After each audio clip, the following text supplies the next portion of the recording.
Unboxing and review of the Glarry GT502 acoustic guitar. Before I start the review, I'll just point out that the guitar was sent to me completely free by Glarry. However, I've got no connection with the company and I'm not obliged to give a good review, so if I think the guitar's rubbish, I'll say so. Before I unbox the guitar, I'll just look at the general condition of the box. This is just to make sure it's not too badly damaged, because I don't want to blame any imperfections or damage in the guitar on Glarry when it could have been done in transit. I've done another review on a Glarry guitar and that box was really destroyed. However, this one seems to be really good. Looking around it, there's only the smallest knocks and a kind of general minor damage that you'd get in transit.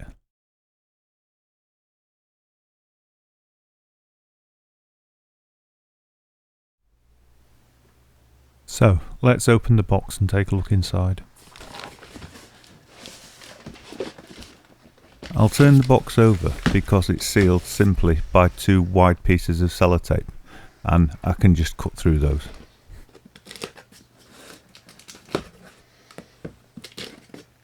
Once I've cut through the sellotape, I just have to turn the box back over again and remove the lid. Now we get our first glimpses of the actual guitar through the polystyrene protective bag, and you can see the colour and the fact that the strings are protected by brown paper.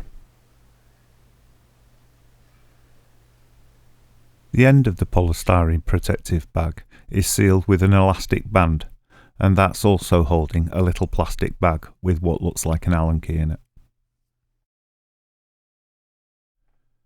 Right, let's take the guitar out of the box. And you can see in the box with the guitar is a bag to carry the guitar in and a scratch plate, and you might find these items useful.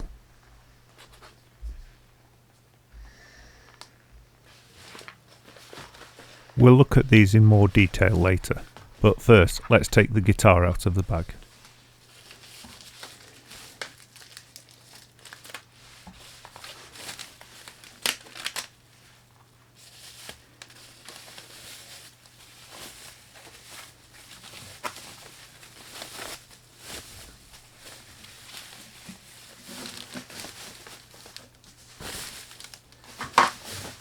You can see they've wrapped the strings in this brown paper, and I don't know if this is to protect them or to protect the frets from the strings or to prevent rust on the strings, but most manufacturers seem to use this brown paper and it seems to do the job it's supposed to do, whatever that is. My first instant reaction is I really love the colour, which is surprising because when they told me they were sending this colour I was a bit disappointed, I must admit. In the pictures online this colour looks pretty horrid, however when you see it in the flesh close up it actually looks really nice. And whilst I was filming this I had a visitor who noticed the guitar and said they really love the colour, so clearly people like this colour. Here's a good look at the guitar, but remember this is straight out of the box, so it's covered in dust and it's got some protective stickers on. I'm using a slideshow because my still camera produces far more accurate colours. You'll notice that the entire guitar is in a matte finish. You'll also notice that the tuners or machine heads are sealed, and this is a really good thing. The little white discs on the back of the machine heads are just protective stickers, which I'll peel off in a minute.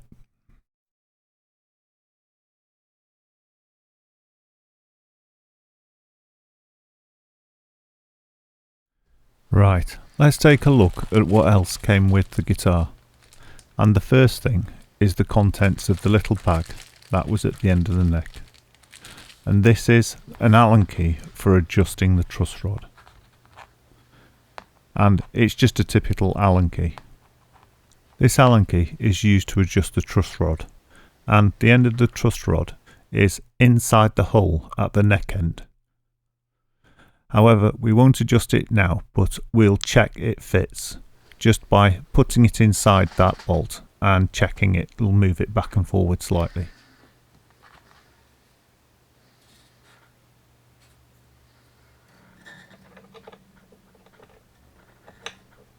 You can see that fits perfectly and could easily be used to adjust the truss rod. If you've never adjusted a truss rod, I'd leave it alone at the moment until you've learnt how to or seen it done, because you can actually do your guitar quite serious damage if you do it wrongly. Before I do anything else to the guitar or even tune it up, I'm going to put the scratch plate on. This is so I can put it onto a completely clean and grease-free surface. With the previous Glarry guitar I reviewed, I didn't put the scratch plate on. However, I've been using that guitar now for a couple of months, and you can see here quite clearly just how much damage is left when you strum the guitar over a period of time.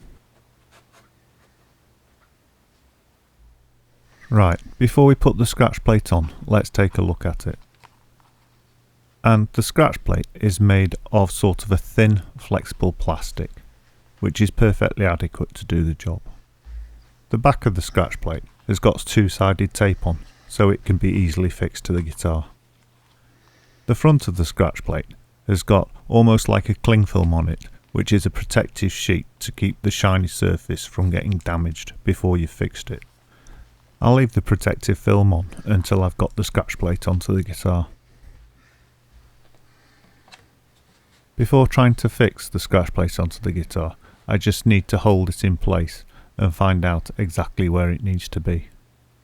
Because the inner side of the scratch plate is cooked to a curve, which matches in with the hole, I need to make sure that this fits in with the rosette, which is the pattern around the hole. And on this particular guitar, this seems to fit just between the very outer ring and the middle bit of patterning. So I'll leave it on the guitar where I think it's correct and take a good look at it, and then adjust it until I'm sure it's absolutely right. Now, what I do to make sure it stays where I want it is I use masking tape, and I actually stick one edge of the scratch plate to the guitar. This is so it'll hold it in place exactly where I want it. Try not to move the scratch plate whilst you're sticking the tape down, obviously. Now, the reason I use one edge is because then I can lift the scratch plate and peel part of the backing off, and then I can start sticking the scratch plate down without it being moved away from where I want it to be.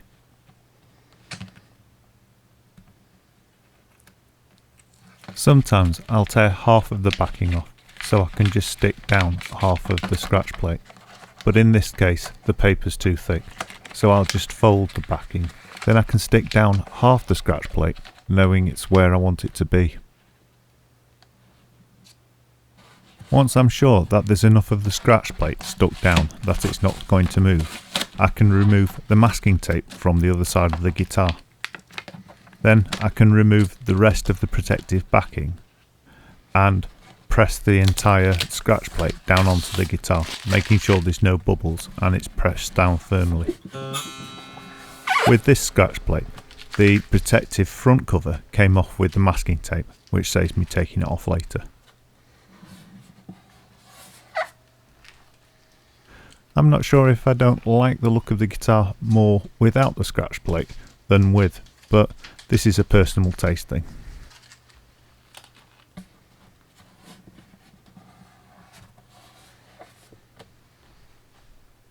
Right, let's take a look at the last thing that we need to look at that came with the guitar, and that's the bag.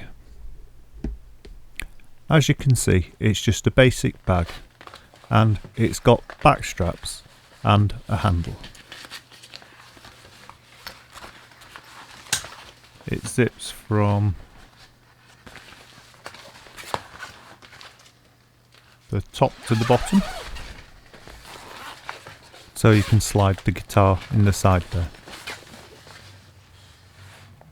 Let's just see how the guitar fits. The colour of that line is rather interesting. I assume that's for the side pocket.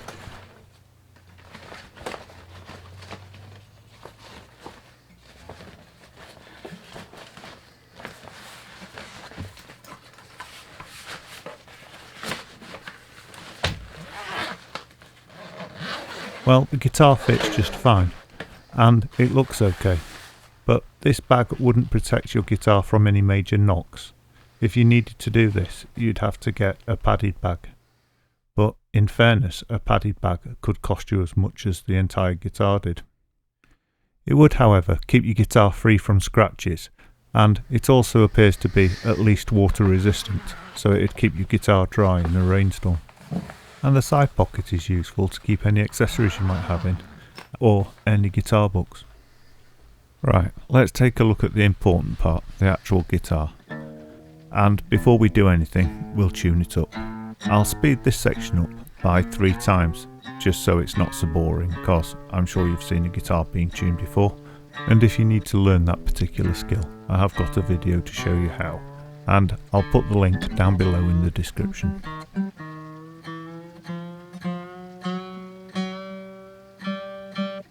As with any new guitar, you need to let the strings settle, and you'll probably need to retune it 2 or 3 times at least before the strings are stretched out and the guitar settled in a bit.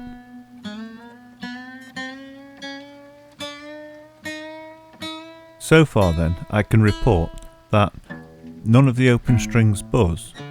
It tunes up okay, and it's got good volume and it sounds quite nice.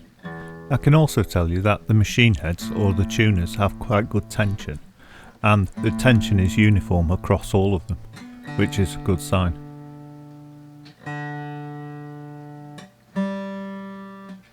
I'm going to let the guitar settle for a couple of hours before I continue with the review, and hopefully this will give the strings time to settle down a little.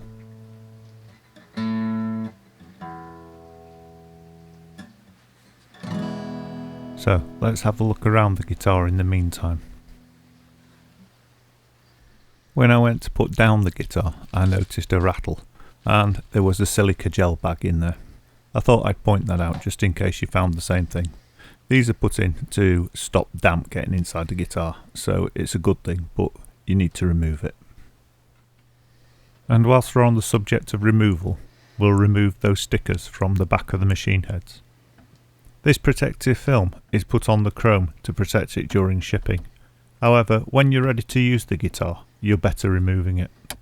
If you leave the protective film on too long, the sticky back degrades and then it becomes very difficult to remove. I've obviously speeded this bit up by 3 times, so it's not so boring to watch. And 1 or 2 of the protective films didn't want to cooperate and were a little awkward to get off. For a guitar of this price, the machine heads are really very good, and I don't have any complaints about these at all. If we move down from the headstock now, and on to the fretboard and the neck, and the action is a little high.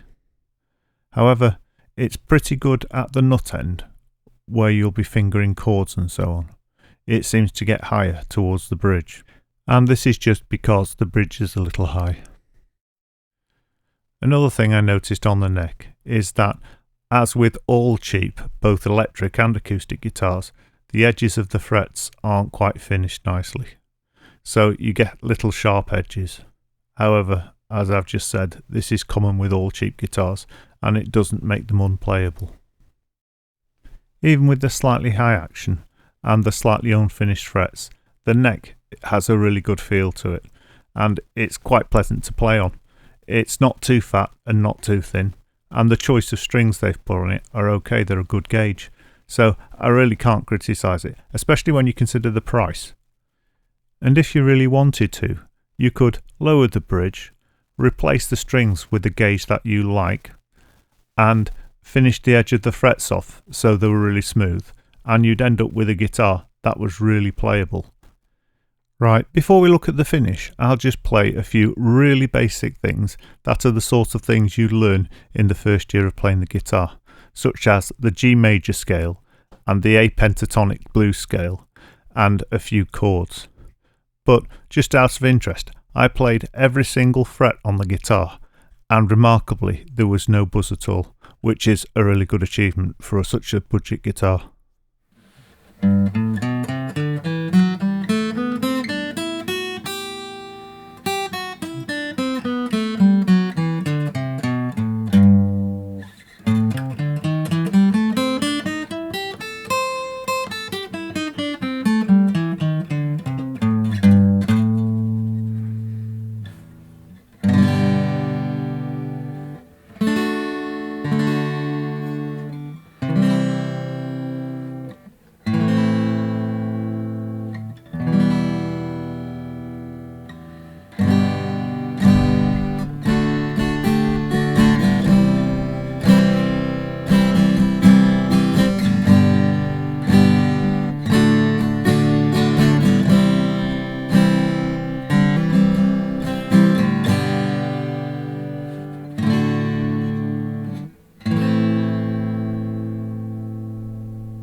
In order to keep this review as real and honest as possible, I've used the microphone in the camera, but unfortunately it doesn't do the guitar proper justice.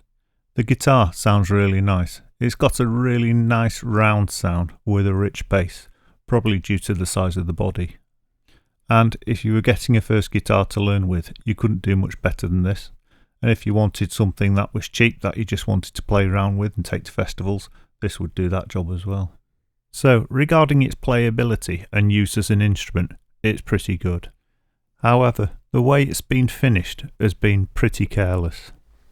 If you look where the neck meets the body and the fingerboard meets the body, there's stain where there shouldn't be, and there's glue where there shouldn't be. And there's parts where they just haven't matched it up correctly. And if you look at the markings in the neck, on the 12th fret they're completely crooked. And the markings in the side for the 9th fret nearly misses the fret completely, whereas it should be more or less bang on middle. It's a shame really, because with a little extra effort it could be a really nice guitar. But again, it doesn't affect the way it plays, and in a funny sort of way it's kind of cute. I think it gives the guitar a bit of personality. So, to conclude, it feels really good in the hand and it plays quite nicely, and it sounds really good, but the overall finish could be improved. If you enjoyed this video and would like to see more like it, please like it and subscribe to the channel, and then hopefully you'll be notified when I upload new videos. And pretty soon I'll be getting back to tuition, so there'll be lots of new lessons coming up. Or if you'd like to do one of my mini courses, just go to the channel and look at the playlists, or go to ebooks4guitar.com and you'll find all the lessons there. And thank you for watching.